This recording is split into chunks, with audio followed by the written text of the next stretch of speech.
Hello बच्चों, क्या हाल चाल। जैसे कि आजकल बच्चों को बहुत समस्या आई कि भाई फिजिक्स के न्यूमेरिकल्स कैसे सॉल्व करें, how to solve a physics numerical. बहुत प्रॉब्लम आ रही है, कहीं ना कहीं हम अटक जाते हैं, कभी किसी प्रॉब्लम में कभी किसी प्रॉब्लम में।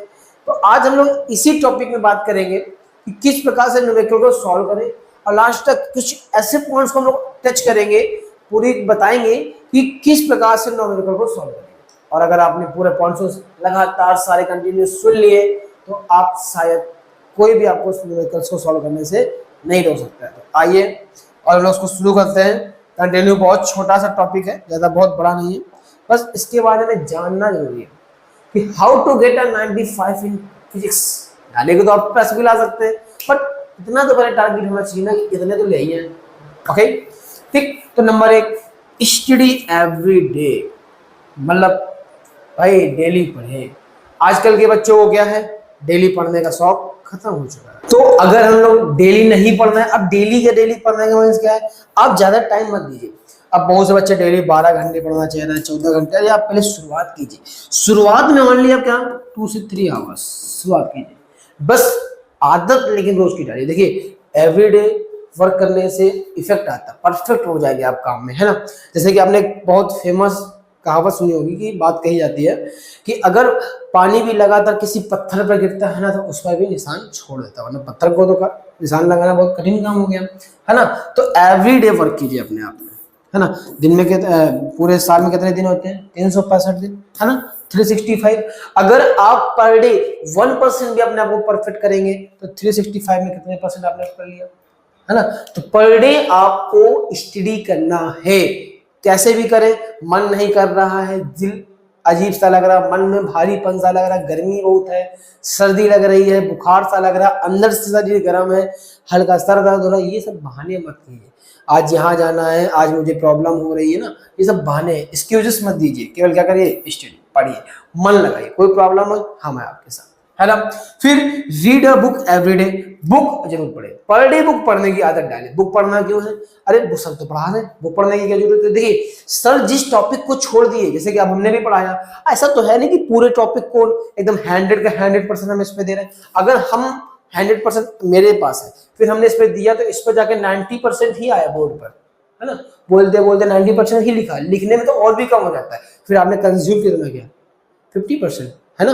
अंदर माइंड में कितना गया, 50%। तो हमें क्या करना पड़ेगा, अब इस 90 को 50 को पूरा क्या करना है, 100%। जब 100% करने के लिए क्या करना पड़ेगा, रीड अ बुक डेली। जिस चैप्टर को पढ़ाया जाए, जिस टॉपिक को पढ़ाया जाए, उस टॉपिक को रोज पढ़िए, घर में अपने आप पढ़िए, बुक्स से पढ़िए, बुक्स को साथ नहीं छोड़ना। वो बच्चे इंटर में है, बुक्स नहीं ली, सर के पास से नोट मिल जाते हैं, सर के पास तो टॉपिक मिल जाता है, न्यूमेरिकल्स मिल जाते हैं, सॉल्यूशन करना है, बस क्या करना है, टेस्ट सीरीज मिल रही, सब कुछ टेस्ट कर रहे हैं, मॉक टेस्ट हो रहा है, पीवाईक्यू मतलब एमसीक्यू वगैरह सब कुछ हो रहा है। तो लेना क्यों बुक, नहीं बुक लीजिए, बुक रीड कीजिए।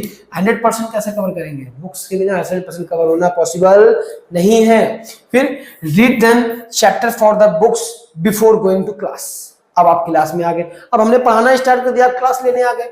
अब हमने टॉपिक चुना, टॉपिक मान लीजिए हमने बात की इलेक्ट्रिक, ठीक। जब इलेक्ट्रिक की बात करी तो इलेक्ट्रिक में हमें कुछ पता ही नहीं है, अब इलेक्ट्रिक के बारे में बता रहे हैं, हमें आता ही नहीं है। चलिए हम लोग तो बेस से शुरू कर दिया, आप कहीं अगर स्कूल वगैरह में गए तब वहां पे क्या होगा, है ना।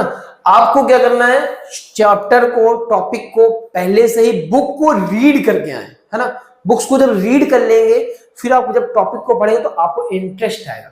अब बच्चों को इंटरेस्ट क्यों नहीं आ रहा है, क्योंकि हमारे माइंड में वो चीज है ही नहीं, हम समझ ही नहीं पा रहे। तो आप पहले से उस टॉपिक को कवर करें, थोड़ा थोड़ा बुक से पढ़ के आएंगे, बहुत ज्यादा डीपली समझ नहीं पाएंगे, कोई बात नहीं, पर कुछ तो माइंड में जाएगा ना।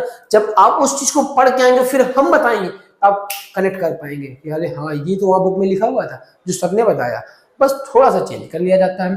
फिर study actively in class. Actively मतलब लगातार एक्टिव रहे वहां पर।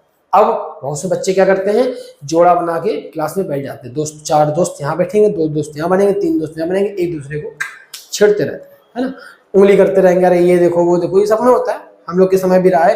तो आप ऐसे स्टूडेंट, ऐसे बच्चों से थोड़ा दूर होकर बैठे, सबसे मेन पॉइंट।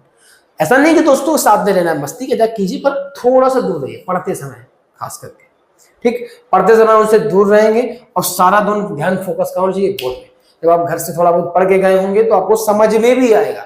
अब फिर जब ध्यान रहेगा तो सारी चीज कहाँ जाएंगी, माइंड में। अब धीरे धीरे आप देखिए, जब डेली पढ़ रहे हैं, डेली बुक रीड कर रहे हैं, जो टॉपिक को पढ़ाया जा रहा है वो खुद में भी पढ़ते जा रहे हैं, अब प्लस क्लास में भी एक्टिव है पढ़ने के लिए, है ना। अब माइंड क्या होने लगेगा, थोड़ा शार्प होने लगेगा। फिर solve the example correctly. Correctly का मीन क्या है यहाँ पे, एग्जाम्पल तो सब लोग सॉल्व करते हैं, करेक्टली क्यों। अब कुछ लोग एग्जाम्पल लगाना स्टार्ट कर दिया, अच्छा एग्जाम्पल ऐसा लगा, अच्छा आपके सॉल्व कर लिए, इसका क्या मीन्स हुआ भाई, आपने उसी एग्जाम्पल को फिर से छाप दिया, कोई मीन्स तो हुआ नहीं। तो आपको क्या करना है, करेक्टली यहाँ पे क्या करना है कि एग्जाम्पल का सवाल पढ़ा, सवाल को मून दिया और पूरा क्या कर लिया, सॉल्व किया, फिर मैच किया, फिर देखा क्या रे हमने तो अलग तरीके से लगा दिया। हो सकता है कि बुक में कठिन मेथड लगाओ, आपने शॉर्ट मेथड में लगा लिया हो, है ना, कई बार ऐसा हो जाएगा। या फिर आपने सॉल्व हार्ड तरीके से कर दिया, बुक को देखो ये इजी है, फिर वो माइंड में चढ़ जाएगा।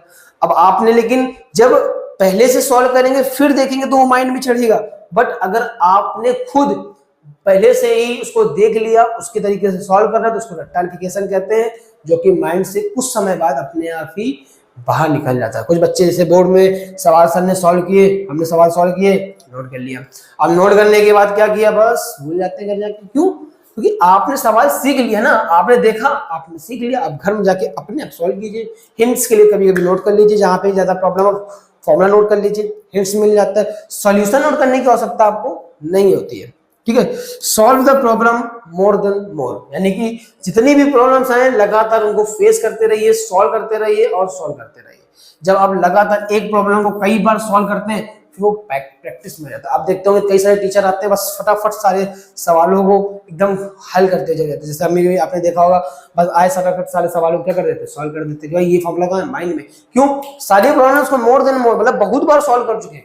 आज आप पूछ रहे हैं, पिछले क्लास में किसी और बच्चे ने पूछा होगा, उसके पहले किसी और बच्चों ने पूछा होगा, और खुद में प्रैक्टिस की होगी, है ना। तो यानी कि उसी जो हमने क्या कर रखा है, रिपीट रिपीट रिपीट, बार बार किसी चीज को चला करते हैं तो सही होती जाती है। जैसे कि देखिए, अब हमने आपको न्यूमेरिकल सिखा दिया, ठीक, सॉल्यूशन सिखा दिया किस तरीके से करना है, लेकिन फिजिक्स में ऐसा नहीं होता कि केवल एक ही टॉपिक से पूछा जाता है, कई बार फिजिक्स के कई चैप्टर्स के मिक्सअप दिया जाता है। अब हमने आपको साइकिल चलाना सिखा दी है, तो मान लीजिए सामने से अगर ट्रक आ रहा है, तो आपको साइकिल क्या करनी है, मोड़नी है। अब कब साइकिल किधर मोड़नी है, किसको ध्यान देना है, आपको, है ना। तो न्यूमेरिकल की प्रैक्टिस हम करा सकते हैं, समझा सकते हैं, कब किस तरीके से इसको सॉल्व करके बाहर निकालना है, ये किसको करना है, प्रैक्टिस आपको। अब आपको साइकिल भी पहले तो डर लगता था ना चलाने में, कब मोड़ेंगे, कोई आगे आगे सारा डर लग जाता था, ब्रेकर से भी उतर जाते थे कुछ बच्चे लोग, ब्रेकर से उतर के साइकिल से पार करते थे, है ना। तो अब क्या है, अब तो कहीं भी निकल जाते हैं। क्यों, प्रैक्टिस से अब क्या, फटाक से मोड़ भी लेते हैं। जब प्रैक्टिस कर लेंगे, न्यूमेरिकल्स को सॉल्व करेंगे, प्रॉब्लम्स को सॉल्व करेंगे, तो आपको क्या हो जाएगी, प्रैक्टिस। तो फिर आप उस न्यूमेरिकल से इजीली बाहर आ सकते हैं। कुछ बच्चे को आपने खुद देखा होगा अपनी क्लास में कि पता नहीं किस तरीके का उनका माइंड सेट होता है कि टीचर से बताने से पहले ही वो न्यूमेरिकल सॉल्व कर लाते हैं। हमें बहुत अच्छे से मिलते हैं। अब ऐसा माइंड उनके पास कैसे आया, इतना शार्प माइंड, इतना शार्प क्यों है, क्योंकि वो प्रैक्टिस करते चल रहे हैं हर क्लास में। ऐसा नहीं है, कुछ बच्चे कहते हैं 9th पढ़ने के लिए, अरे 9th पढ़ने के लिए नहीं तो हाई स्कूल में पढ़ेंगे, कुछ फर्स्ट ईयर को छोड़ देते हैं, हाई स्कूल इंटर में कहते हैं पढ़ते हैं, इंटर के लास्ट में पढ़ना स्टार्ट करते हैं, 2 महीने पहले स्टार्ट करते हैं। तो प्रॉब्लम है ना, वो बच्चा जो शार्प माइंडेड है वो हर क्लास में पढ़ता है, हर क्लास में टॉप पाने की कोशिश कर रहा है ना, और आप क्या सोच रहे हैं, हम हाई स्कूल में पढ़ेंगे, इंटर में पढ़ेंगे, तो ये प्रॉब्लम है हमारी, समझे। तो डेली की डेली जब प्रैक्टिस करेंगे, इन सारे टॉपिक्स पे ध्यान रखेंगे, सारी प्रॉब्लम्स को सॉल्व करेंगे, तो माइंड क्या हो जाएगा, इन पावर को बढ़ाता जाएगा, ठीक। फिर हेल्प, अब हेल्प किससे लेनी, मान लीजिए हम कोई प्रॉब्लम में अटक गए, तो हेल्प किससे ले, यूट्यूब ऑन, है ना, स्टडी ऑन यूट्यूब। अब स्टडी यूट्यूब में कहाँ करना है, चैनल का नाम डालिए, अंशुमन फिजिक्स, है ना। फिजिक्स से रिलेटेड कोई भी प्रॉब्लम हो, आप हमारे पास आइए, लाइक में कमेंट करिए, हमारा पर्सनल नंबर आपको कई बार स्क्रीन में दिखता है, उस नंबर पे मैसेज कीजिए, है ना। जब आपको कोई भी प्रॉब्लम हो, आप उस नंबर पे मैसेज कर सकते हैं, व्हाट्सएप मैसेज कर सकते हैं, या फिर कमेंट कर सकते हैं। आपके सारे कमेंट्स को हम रीड करते हैं और हर एक टॉपिक पे आपसे उस बात पे चर्चा की जाएगी। अब मिलते हैं हम लोग नेक्स्ट क्लास में, और कोशिश करें कि बेस्ट और बेस्ट हो आपकी लाइफ में, है ना।